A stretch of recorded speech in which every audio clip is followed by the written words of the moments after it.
Halo semuanya, perkenalkan kami dari kelompok 9 di tugas besar OAD pada semester kali ini. Kami memilih PT Kimia Pharma Trading and Distribution sebagai subjek penelitian. Perkenalkan, saya Azmi Fauzan Awan yang mengerjakan terkait sistem yang berjalan. Perkenalkan, nama saya Salman Hajar Ratisio. Saya akan mengerjakan sistem usulan perbaikan pada PT Kimia Pharma. Perkenalkan, nama saya Diana Ramadhani. Saya mendapatkan bagian untuk mengerjakan laporan. Di video kali ini kami ingin menceritakan terkait bagaimana kami menyelesaikan mulai dari pengambilan data sampai pembentukan laporan. Jadi sistem terus di videonya. Seperti yang sudah disebut sebelumnya, kami memilih PT KFTD sebagai subjek penelitian. Nah, sekarang saya ingin menjelaskan sedikit apa itu KFTD. Perusahaan KFTD adalah salah satu bagian penting dari jaringan besar kimia farma yang sudah sangat terkenal di Indonesia. Kalau biasanya kita mengenal kimia farma dari apotek-apoteknya yang ada hampir di semua kota, kali ini kita akan mengenal sisi lain perusahaan ini, yaitu bagian distribusi yang mengatur peredaran produk-produknya ke seluruh negeri. KFTD adalah anak perusahaan dari PT Kimia Pharma Tbk yang fokus bergerak di bidang distribusi dan perdagangan produk kesehatan. Tugas utamanya adalah memastikan semua produk kimia farma, mulai dari obat resep dokter, obat bebas, vitamin, hingga alat kesehatan bisa tersedia di apotek, rumah sakit, klinik, dan berbagai outlet di seluruh Indonesia. Mereka mengatur semua proses ini mulai dari pengiriman barang dari pusat, penyimpanan di gudang cabang, hingga pengiriman ke tujuan akhir. Kalau melihat sejarahnya, Kimia Pharma adalah perusahaan farmasi pertama yang dimiliki pemerintah Indonesia pasca kemerdekaan. Cikal bakalnya sudah ada sejak 1817. Awalnya sebagai perusahaan milik Belanda dan setelah kemerdekaan diambil oleh pemerintah. Seiring berkembangnya bisnis, Kimia Pharma tidak hanya memproduksi obat, tapi juga mengelola sendiri jalur distribusinya. Dari sinilah lahir unit bisnis khusus yang sekarang kita kenal sebagai Kimia Pharma Trading and Distribution. Jadi KFTD bisa dibilang adalah perpanjangan tangan Kimia Pharma untuk memastikan produknya sampai ke masyarakat tepat waktu. KFTD punya jaringan distribusi yang sangat luas. Mereka memiliki cabang-cabang gudang di hampir semua provinsi dan kota besar, serta tim penjualan yang bekerja langsung di lapangan.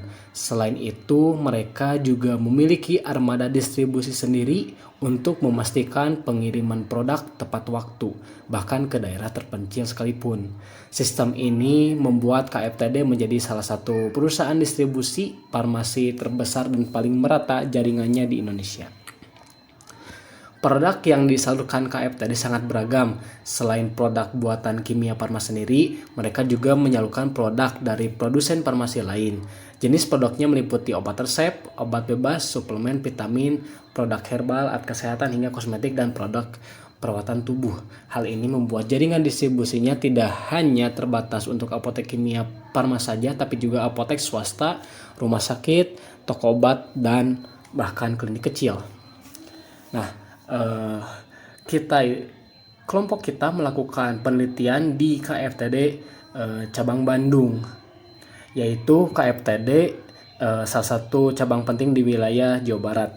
Selain melayani distribusi untuk kota Bandung, cabang ini juga menjadi pusat distribusi bagi daerah sekitarnya seperti Cimahi, Kabupaten Bandung, Kabupaten Bandung Barat, bahkan hingga wilayah Priangan Timur.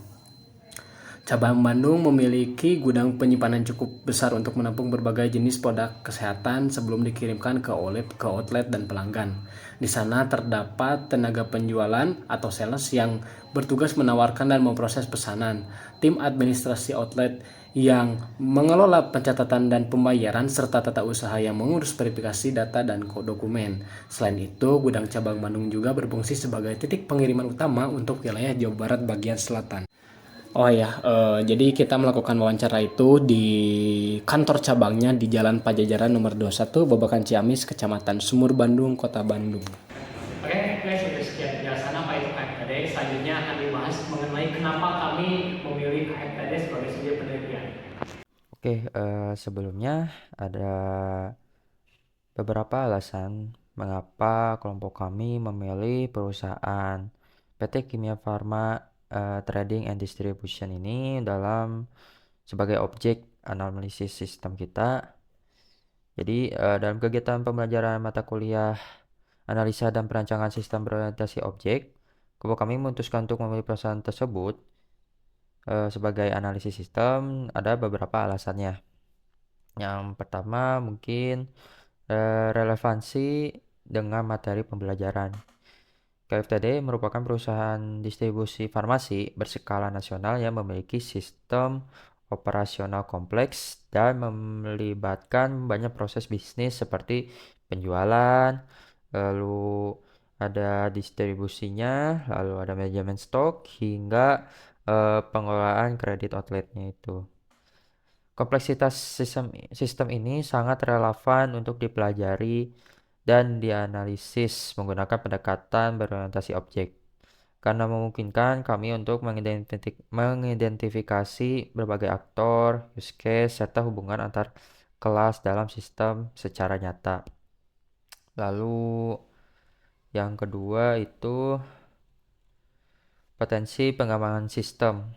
Meskipun KFTD telah memiliki sistem untuk komputerisasi, dari hasil wawancara dan pengamatan kami menemukan bahwa masih terdapat potensi pengembangan dan perbaikan, khususnya pada bagian integrasi pembayaran kredit outlet, verifikasi manual oleh bagian tata usaha. Dengan menganalisis sistem ini, kami berharap dapat memberikan rekomendasi perbaikan berbasis pemodelan sistem yang kami pelajari. Lalu yang ketiga itu kontribusi terhadap dunia nyata.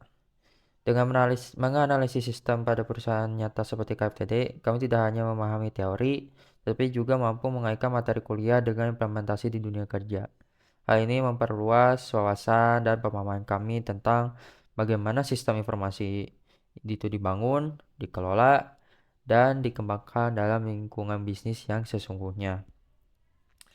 Berdasarkan alasan-alasan tadi, kami meyakini bahwa pemilihan KFTD sebagai objek analisis merupakan langkah yang tepat dan strategis untuk mendalami materi perancangan sistem berorientasi objek secara komprehensif, kontekstual, dan aplikatif. Kami memilih KFTD sendiri juga bukan karena kebetulan. Ada beberapa alasan kenapa kami memilih KFTD. Setelah ini kami akan menceritakan terkait job desk masing-masing. Oke, kembali lagi ke saya. Seperti yang sudah disinggung di awal, saya di kelompok ini mengerjakan bagian sistem berjalannya. Jadi untuk yang saya kerjakan adalah di kelompok kali ini adalah sistem berjalan di KFTD. Saya kerjakan mulai dari bagian use case diagram, use case skenario, dan activity diagram. Saya juga membantu sedikit dalam pembuatan kelas diagram. Di bagian pengerjaan tugas kali ini, khususnya saya lumayan kesulitan dalam penggambaran sistemnya karena waktu itu agak gugup di wawancara. Ditambah sesi wawancara tersebut tidak boleh direkam suara. Jadi dalam pembuatan sistem ini kami benar-benar mengandalkan notulensi dan ingatan selama wawancara. Pada sistem berjalan di KFTD sendiri ada dua sistem utama dan juga sudah terdigitalisasi dan digunakan di KFTD, yaitu SFA atau Salesforce Automation. SFA ini adalah sistem yang menangani khususnya kegiatan lapangan yang dilakukan oleh sales, baik ketika penawaran atau penjualan ataupun ketika sedang kunjungan. Di dalam sistem ini mengatur untuk kelola rencana kunjungan, kelola orderan, dan kelola data kredit aplikasi. Aplikasi utama yang digunakan bernama Action. Para sales dari KFTD ketika bekerja di lapangan wajib menggunakan aplikasi ini. Misalnya, sebelum sales melakukan kunjungan ke suatu rumah sakit, mereka harus melihat terlebih dahulu rencana kunjungan yang sudah diatur sebelumnya. Kemudian, setelah sampai di rumah sakit tersebut, sang sales harus melakukan presensi dan bukti bahwa dia sudah berada di rumah sakit tersebut. Kemudian, jika terjadi proses transaksi baik obat maupun alat kesehatan, sales akan membuka aplikasi Action ini untuk memesankan apa saja yang diperlukan oleh klien. Di sini sales juga bisa langsung melihat kode obat dan juga harga jual si barang yang diinginkan oleh klien. Selanjutnya adalah SAP atau System Application and Processing. Adalah sistem yang digunakan di kantor atau perusahaan yang memiliki fungsi pengaturan pada perusahaan serta bagaimana pemrosesan keberlangsungan suatu perusahaan. Di SAP ini meliputi monitoring pengelolaan sistem, sistem pengelolaan keuangan, kelola order pemesanan, mengelola data faktur, dan mengelola stok barang. Hal-hal yang berkaitan dengan kegiatan kantor. Itu semua diatur menggunakan SAP. SAP ini mempermudah semua kegiatan-kegiatan yang sudah diatur di kantor tadi. Misalkan, sales sudah melakukan pemesanan suatu barang lewat SFA. Nantinya pihak kantor akan memproses dan memvalidasi pemesanan ini sebelum dikirimkan. Atau contoh lainnya, misalkan orang gudang ingin melakukan pencatatan terkait barang, baik yang masuk ataupun keluar, juga menggunakan aplikasi ini untuk pencatatan sekaligus agar datanya langsung terintegrasi ke pihak yang lain juga bisa langsung mengakses. Baik, jadi itu sekian mungkin cerita dari saya tentang job desk yang saya kerjakan atau yang saya lakukan di kelompok ini. Tapi selanjutnya akan dilanjutkan oleh cerita teman saya yang lain terkait job desk mereka. Terima kasih. Oke, saya Salman. Untuk job desk saya itu saya akan membuat sistem usulan perbaikannya. Dalam sistem usulan perbaikan ini saya menemukan bahwa untuk perbaikannya ini lebih berfokus ke sistem yang ada di SFA. Di sistem SFA ini akan ada suatu perbaikan atau lebih tepatnya ke update. Update-nya itu di dalam sistem SFA Factories dapat melakukan validasi order pemesanan. Lalu di dalam sistem SFA ada menampilkan data tagihannya secara langsung dalam sistemnya yang sudah diupdate oleh bagian tata usaha. Jadi di dalam update tagihan itu, update tagihan kredit itu lebih akan melakukan penagihan kepada outlet-outlet yang memiliki hutang kreditnya. Mungkin seperti itu saja. Di job desk saya akan membuat diagram-diagramnya mulai dari use case diagramnya sampai kelas diagramnya. Begitu untuk job desk yang saya lakukan.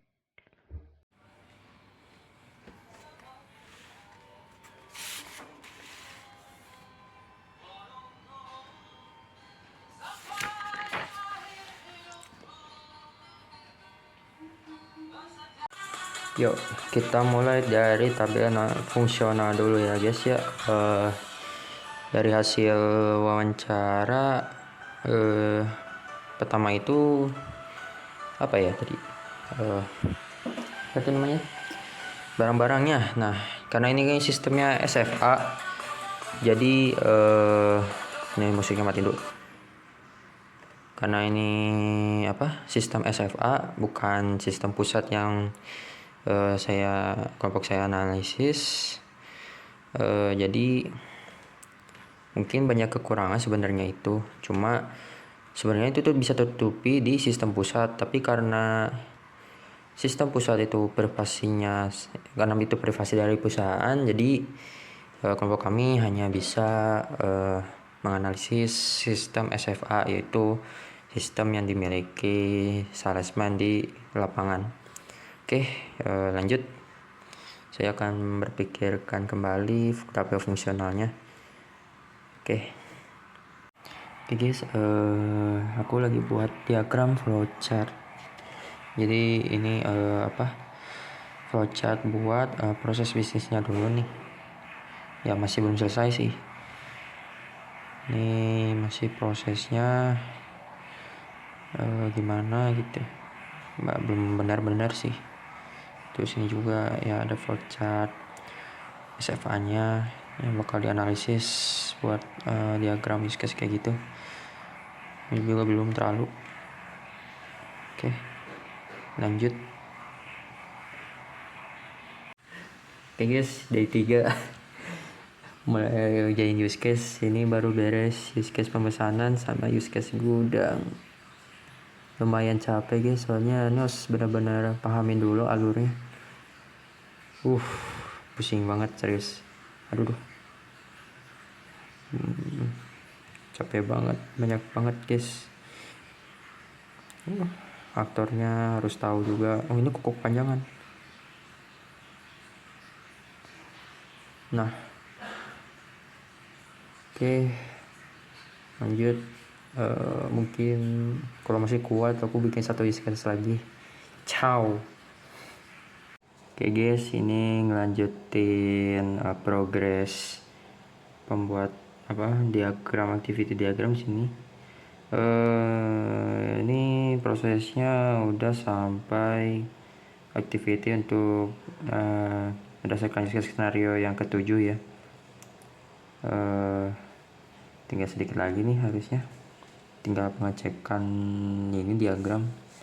Oke, semangat. Yo, ini harusnya udah hari H sih, tapi nggak tahu ya, belum ada info dari Pak Dani.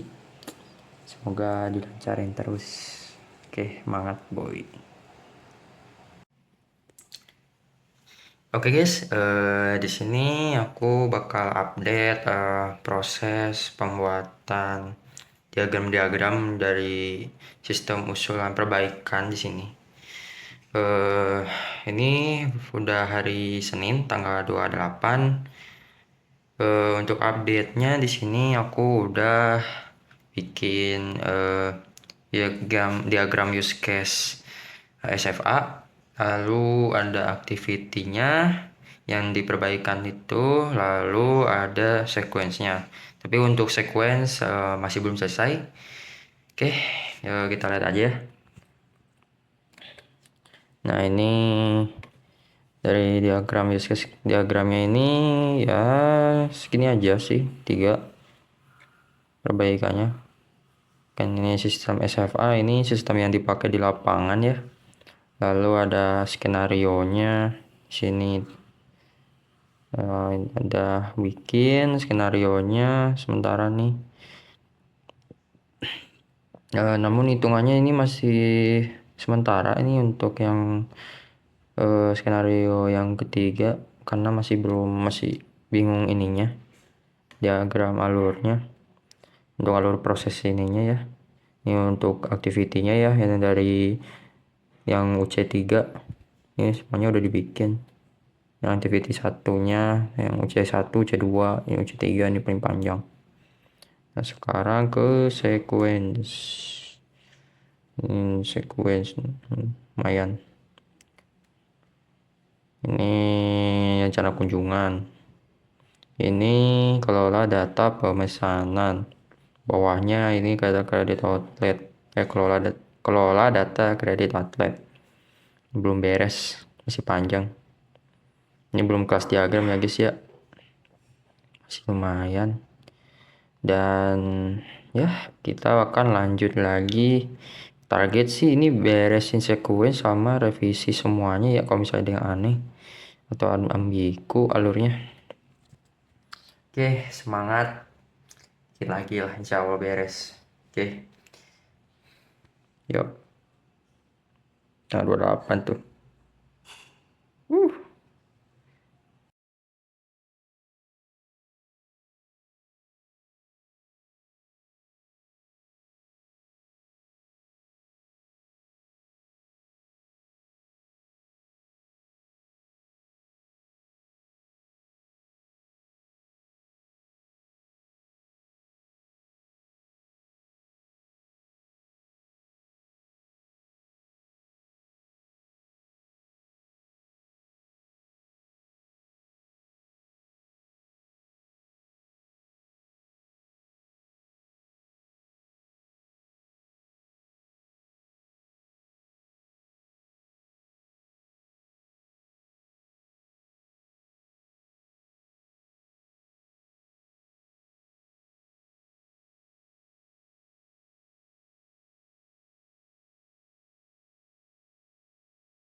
Oke, ini hari Sabtu tanggal 2.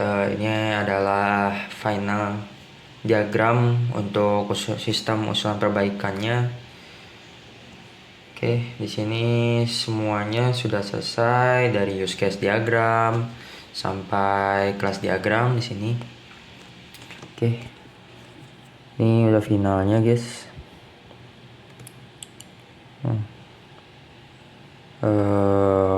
Untuk sistem SAP sedikit dirapihin ya oleh saya. Lalu apa lagi nih, use case SFA. Oke, ada 3 use case utama. Lalu ada skenario udah semuanya. Ini udah dipisah-pisah juga. Activity udah, yang UC1 sampai use ini 3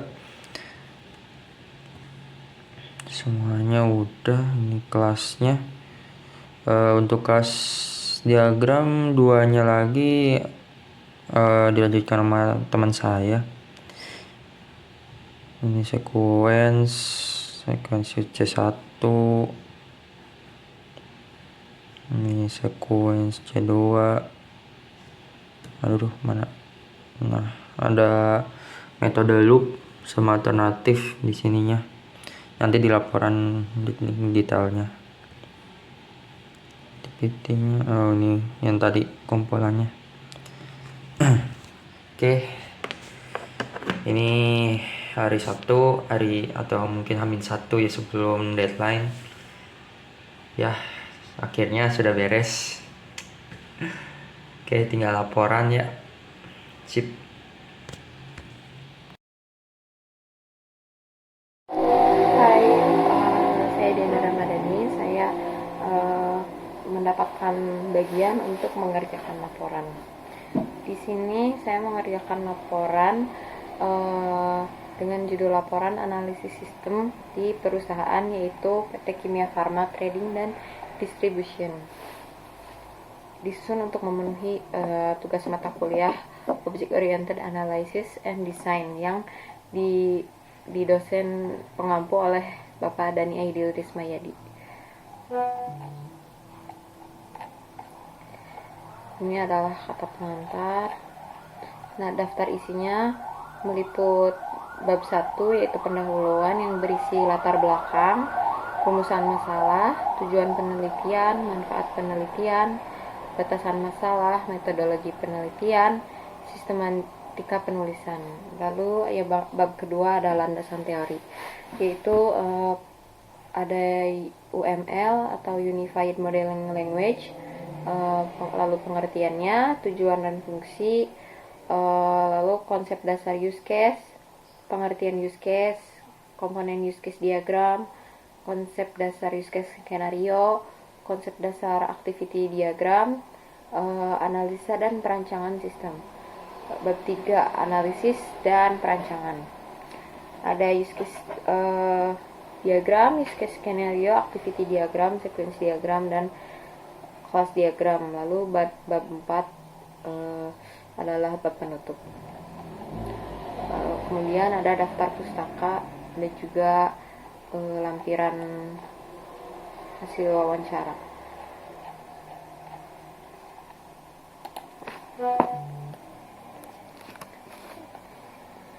Yang pertama ada latar belakang. PT Kimia Farma Trading dan Distribution atau KFTD merupakan anak perusahaan PT Kimia Farma.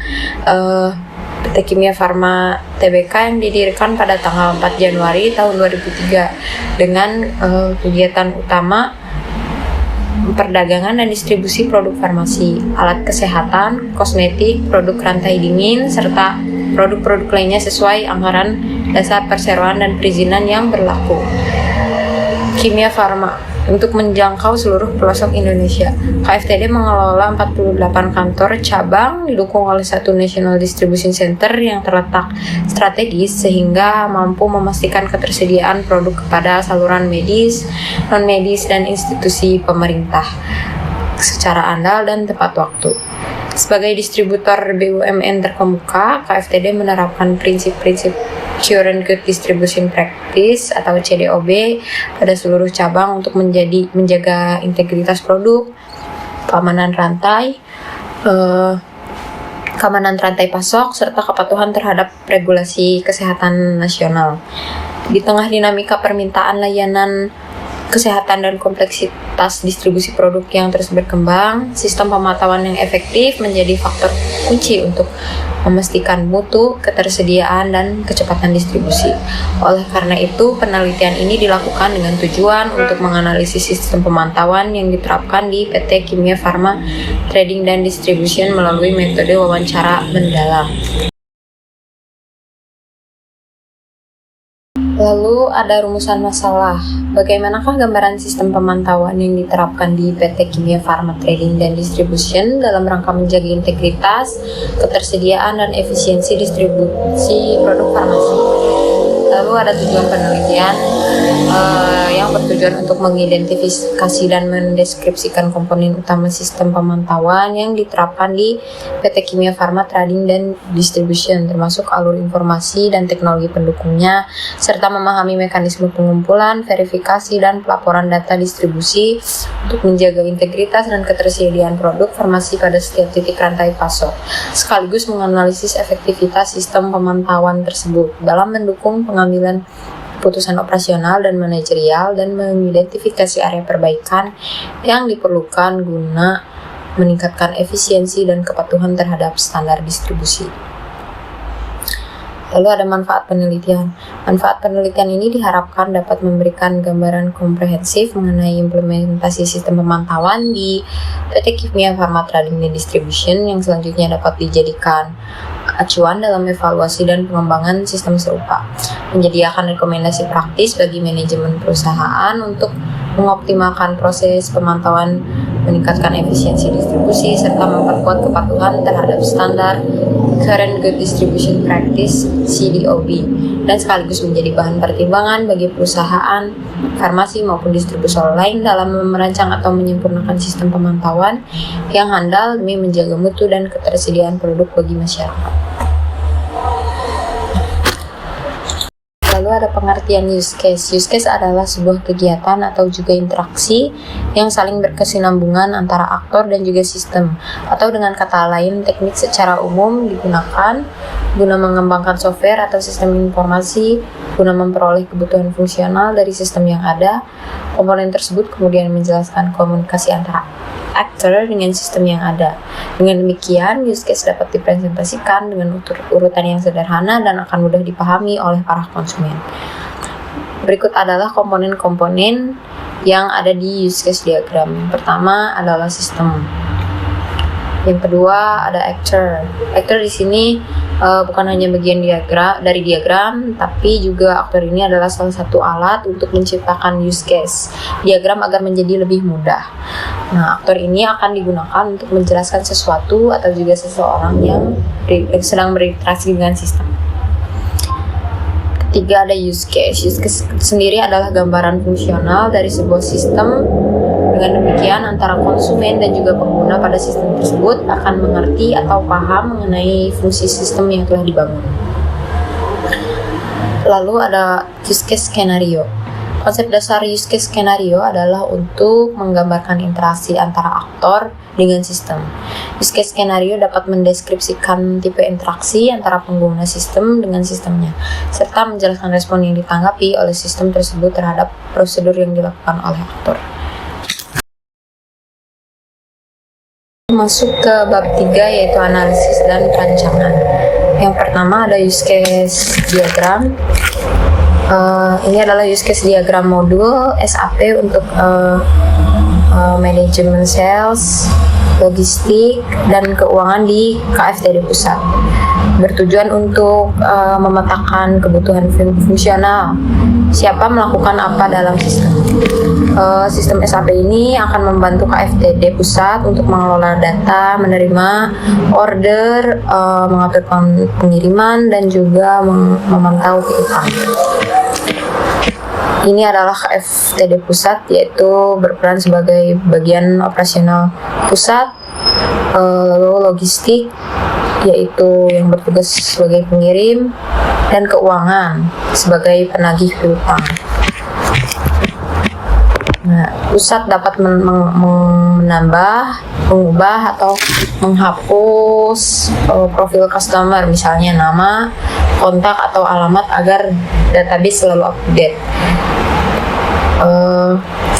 Kelola data salesman, pusat juga memelihara data salesman, siapa saja sales yang aktif, di mana wilayah kerjanya, dan juga kota penjualan dan sebagainya. Lalu kelola data barang, pusat dan tim logistik dapat memanajemen stok barang atau menambah produk baru, mengecek ketersediaan, dan juga update harga.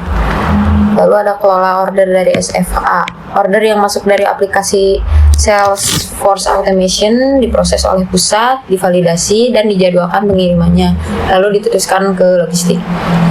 Lalu ada kelola jadwal pengiriman.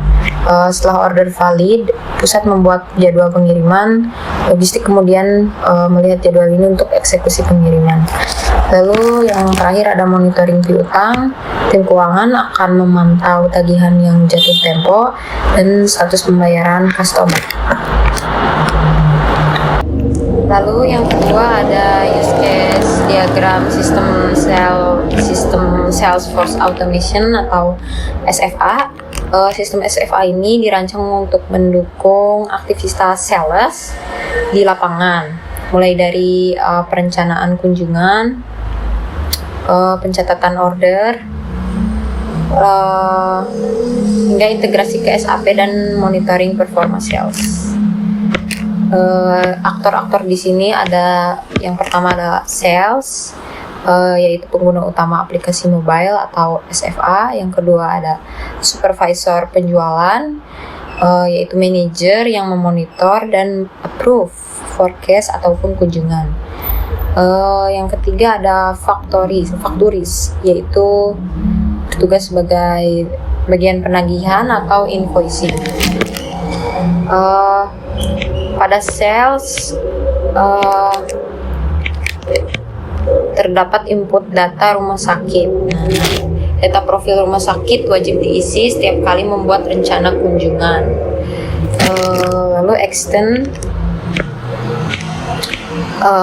mencatat data kunjungan. Jika kunjungan selesai, sales akan mencatat hasil dan temuan lapangan. Lalu ada kelola presensi. Sales akan check-in atau check-out lokasi, supervisor mendapatkan laporan kehadiran. Kemudian kelola pesanan obat. Sales akan input order, fakturis mengimpor order ke SAP untuk penagihan. Lalu ada input data pesanan. Detail obat, kuantitas, harga harus diisi di setiap order. Lalu ada check-in lokasi.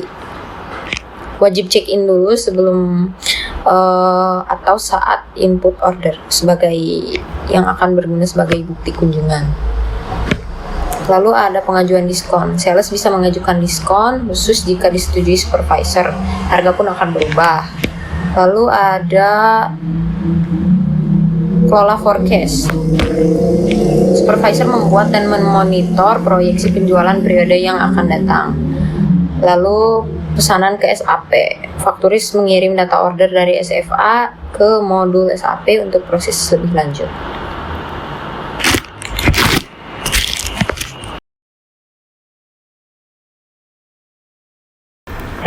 Semuanya mungkin sekian cerita yang bisa kami sampaikan, mulai dari pengambilan data, bagaimana kami mengerjakan tugas masing-masing, hingga selesai dengan pembuatan video ini. Mohon maaf untuk segala kekurangannya. Saya Azmi. Saya Salman. Saya Diana. Terima kasih telah menyaksikan, dan sampai ketemu di kesempatan berikutnya. Ya.